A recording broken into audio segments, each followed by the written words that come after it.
Hello everyone, it's the Crazy Canuck coming at you again from Saskatchewan, Canada. Time for an update on the old grow bed here, light trial. Now this is going to be one of those successful failures, and what I mean by that is that when we started this project, it was to test the lights.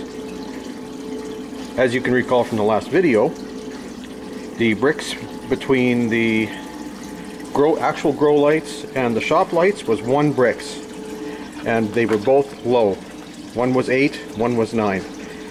Insect resistance starts at about 12 to 14. Now, as you can see, on the shop side, we have some friends here.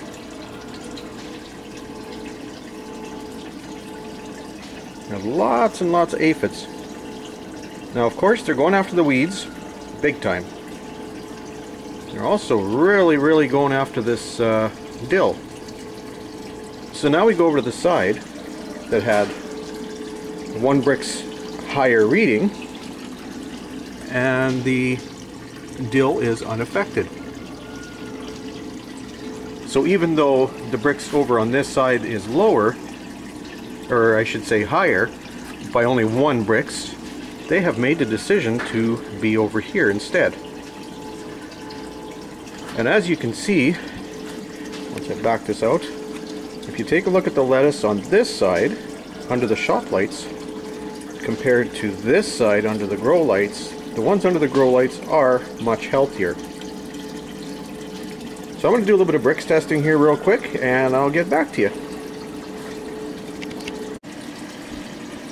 Okay, the results are in. The mustard, wild mustard, the weed, is 6 bricks on the shop light side and 4 bricks on the non-shop light side. Your weeds and your crop will always be going in opposite directions, which correlates to what I've found with the rest of the well, most of the rest of the results. The lettuce on the shop light side, was 4 bricks, and yet this was only 3 on that side. The fava beans were 4 bricks on this side and 5 bricks on that side. Some of the volunteer tomatoes from this side were 4 bricks, and they were 5 bricks on this side. So nothing is growing to the point where it would be considered food. But this is a successful failure, considering we are checking the different lights and their ability to produce food. So now I can pull the shop lights out, which I expected right from the beginning were going to be the worst, and put in the hidden harvest grow lights, and then we'll see what those do. So that's it for now from the Crazy Canuck. You can subscribe if you haven't, and like if you like, and we'll talk to you very soon.